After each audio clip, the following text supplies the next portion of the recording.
अस्सलाम वालेकुम स्टूडेंट्स।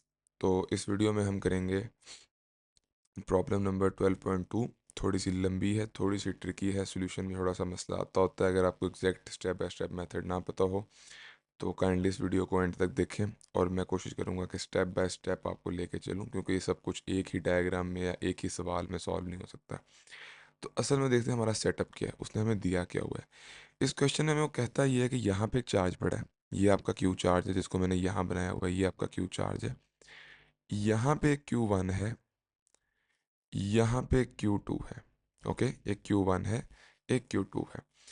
वो कहता है जी कि जो ये चार्ज Q है, जारी बात है इस पे Q1 भी को फोर्स लगाएगा, इस पे Q2 भी को फोर्स लगाएगा। ओके, तो इस पे बताएं नेट फोर्स कितनी लगेगी।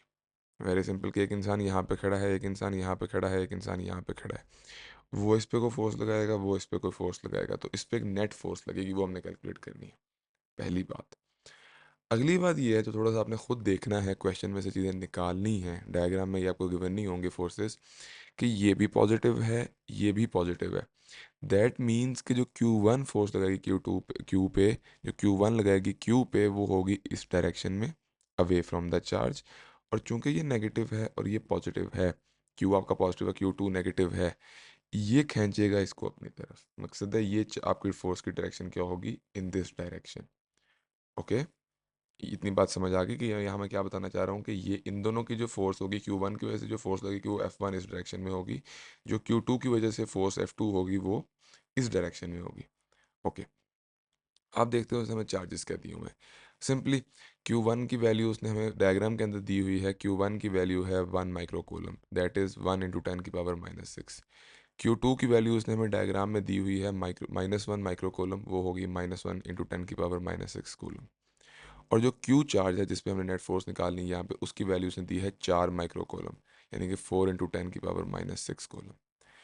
डिस्टेंस देख लेते हैं जी कि Q1 का Q से डिस्टेंस कितना है, 1 मीटर, उसको हम R1 कह देते हैं। Q2 का Q से डिस्टेंस कितना है, 1 मीटर, उसको हम R2 कह देते हैं।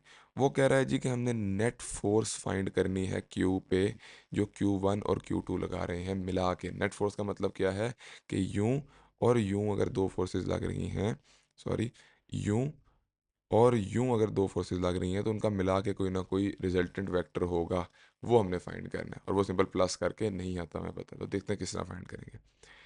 सबसे पहले तो ऑब्वियस सी बात है, अगर ये आपने इसको फाइंड करना है तो पहले आपको ये पता होनी चाहिए, दो फोर्सेस पता होनी चाहिए।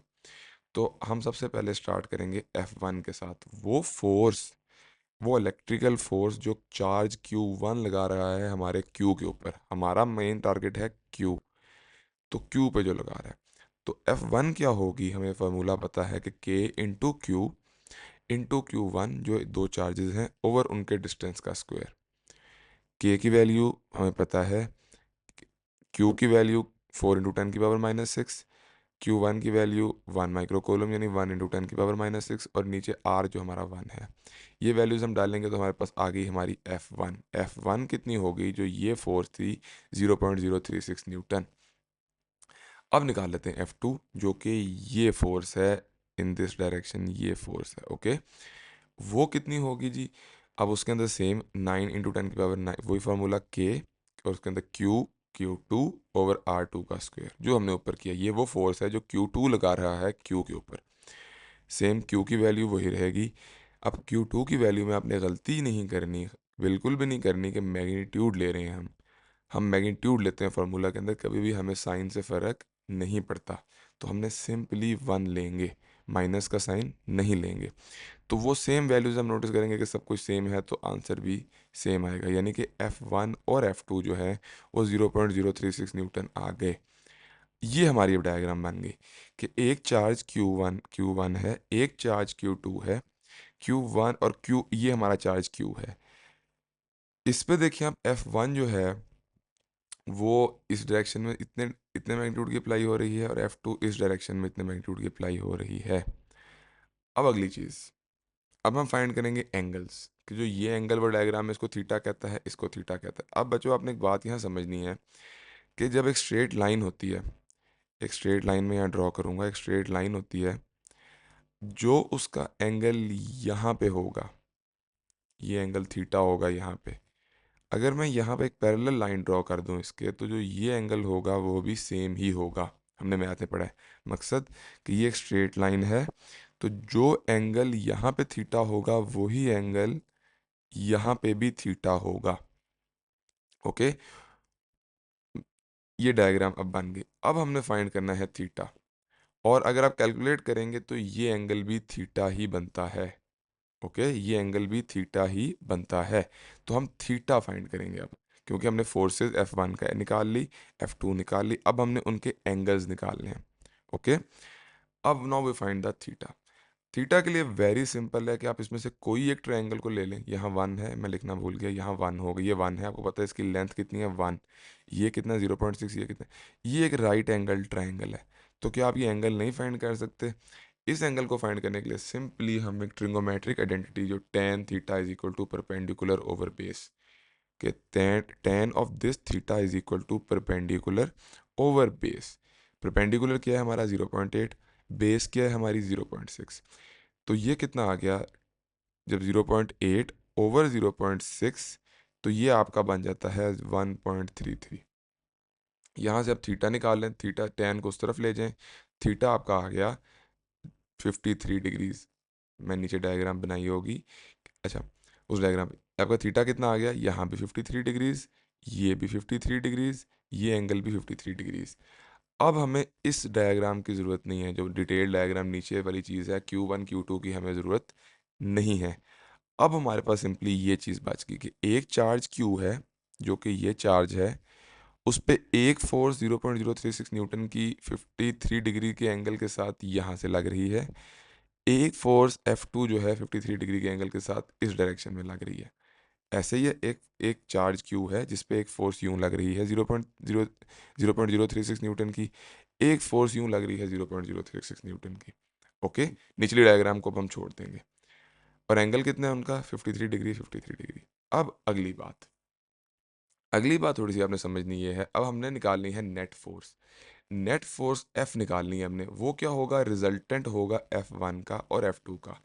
हमने पीछे पढ़ा है कि F अगर आपने रिजल्टेंट किसी दो वेक्टर्स का निकालना हो तो आप इसके x कंपोनेंट और इसके x कंपोनेंट को ऐड करके उसका x कंपोनेंट निकाल लो, इसके y कंपोनेंट और F2 के y कंपोनेंट को ऐड करके अपनी मेन फोर्स का y कंपोनेंट निकाल लो। अब एक नया सवाल शुरू हो जाता है, अब पिछले हम एंगल्स को छोड़ देंगे डायरेक्शन, अब हमने इस फोर्स का F1x F1y निकालना है, इस फोर्स का F2x F2y निकालना है। ओके, समझ आई? अब सबसे पहले हम स्टार्ट लेते हैं एफ ऑफ एक्स निकालने से। एफ ऑफ एक्स किस तरह निकाल लेंगे? एफ ऑफ एक्स का फार्मूला क्या होता है जी, कि एफ वन ऑफ एक्स, देखें जो भी आपकी रिजल्टेंट फोर्स होगी वो होगी g f one of x plus f two of x. इसमें अब आपने एक चीज़ का ख्याल रखना है कि यहाँ पे साइन लगेगा प्लस का। क्यों? क्योंकि दोनों forces are in the same direction, F one x भी इस डायरेक्शन में है, एफ टू एक्स भी इस डायरेक्शन में है। क्यों? अब इस पे हम आ जाते हैं। F1 जो है उसके कंपोनेंट्स क्या होंगे, ये हो गया उसका x कंपोनेंट, ये होगा उसका y कंपोनेंट। कि अगर यूं फोर्स है तो ये x कंपोनेंट, ये y कंपोनेंट, ये x कंपोनेंट, ये y कंपोनेंट। F2 अगर फोर्स इस डायरेक्शन में है तो उसका ये होगा x कंपोनेंट, ये होगा y कंपोनेंट, यानी कि तो ये हो गया F2x, ये हो गया F2y। अब F1x और F2x दोनों क्या हैं, सेम डायरेक्शन में, तो Fx सिंपली क्या होगा, इन दोनों का सम। अब F1x क्या होता है, F1x जो होता है वो होता है F1 cos थीटा।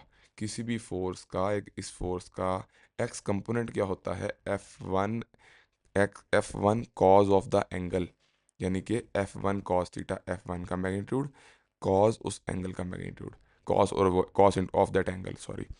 उसी तरह F2x क्या होगा, F2 इंटू कॉस थीटा, जो कि थीटा इसमें सेम 53 डिग्रीज ही है।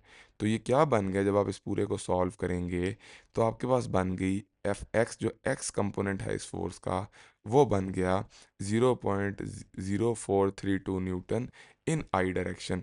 कि इस पे, इस क्यू चार्ज पे एक फोर्स लग रही है इस डायरेक्शन में, किस मैग्नीट्यूड की, इस मैग्नीट्यूड की। ओके, अगली बात, अब हम निकालेंगे वाई कंपोनेंट, जो हमारी मेन फोर्स का वाई कंपोनेंट जो यहाँ पे था, वो किस तरह निकलेगा, उसके अंदर आप करेंगे कि F1y, अब जो भी वाई कंपोनेंट है वो इस फोर्स और इस फोर्स के वाई कंपोनेंट्स का सम होता है।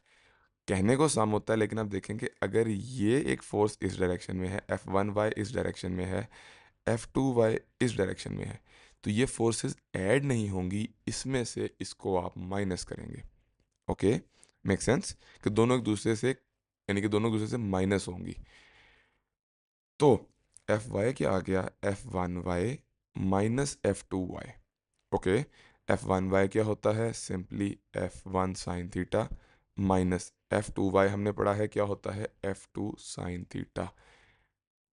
वैल्यूज पुट करें, F1 की वैल्यू हमने निकाली है sine theta, F2 sine theta क्या होगा, सिंपली वैल्यू यहाँ एंगल में लिखना भूल गया, ये है जी 53 डिग्रीज।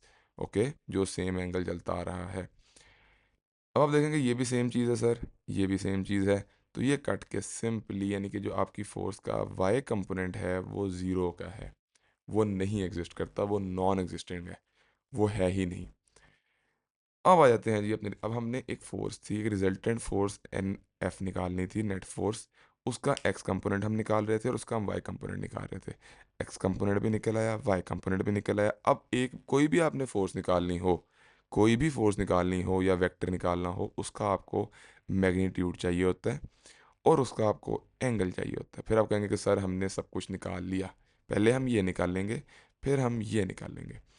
तो मैग्नीट्यूड क्या होता है, किसी भी वेक्टर का मैग्नीट्यूड, फोर्स का मैग्नीट्यूड क्या होता है, एफ ऑफ एक्स, उसका एक्स कंपोनेंट का स्क्वायर प्लस उसके वाई कंपोनेंट का स्क्वायर। अब हमारे केस में वाई कंपोनेंट क्या है, ज़ीरो, तो ये तो वैसे ही ज़ीरो हो गया। पीछे क्या रह गया, एफ ऑफ एक्स जिसका ये मैग्नीट्यूड है 0.0432 न्यूटन, उसका स्क्वायर, ऊपर उस सबके एक अंडर रूट होता है, तो ये स्क्वायर से अंडर रूट गया कट, तो पीछे क्या रह गया हमारे पास, हमारी नेट फोर्स जो रिजल्टेंट फोर्स थी उसका हमने मैग्नीट्यूड निकाल लिया। ओके, अब निकाल लेते हैं एंगल, फोर्स जो निकालनी है उसका एंगल भी निकालना है थीटा, या इस केस में जो कि थीटा हम पहले यूज़ कर चुके हैं तो हम उसको कहेंगे फाई। ओके, तो टेन फाई क्या होता है, किसी भी वेक्टर का जिसके आपको वाई कंपोनेंट और आपको एक्स कंपोनेंट पता हो, उसका एंगल निकालना कोई मसला नहीं होना चाहिए। क्यों, क्योंकि हमने फर्स्ट ईयर में पढ़ा है कि अगर वाई कंपोनेंट एक्स कंपोनेंट पता हो तो tan of the angle of the vector is equal to y component over x component का मैग्नीट्यूड। हमारे केस में वाई कंपोनेंट जीरो है, तो नीचे फ़र्क नहीं पड़ता क्या है, ये आंसर आपका क्या आ जाएगा, ज़ीरो। अब simply tan theta, tan of phi is equal to zero, तो फाई क्या होगा, टेन इनवर्स ज़ीरो, यानी कि 0 डिग्रीज। तो ये, सो हमारे पास अब एक फोर्स आ गई जिसका ये मैग्नीट्यूड है, ये हमारी नेट फोर्स जो कि Q1 और Q2 की वजह से उस Q पे लग रही थी, ये उसका नेट मैग्नीट्यूड है और ये उसका एंगल है। 0 डिग्री का मतलब क्या हुआ कि 0 डिग्री का मतलब क्या हुआ कि ये ज़ीरो है, ये 90 है, तो इसका मतलब है कि ये 0 डिग्री हो गया। यानी कि मीनिंग कि जो Q1 और Q2 दो चार्जेस से उन्होंने दो फोर्सेस लगाई, एक F1 लगाई एक F2 लगाई, उन दोनों फोर्सेस की वजह से इस चार्ज Q पे एक नेट फोर्स लगेगी of this magnitude in this direction.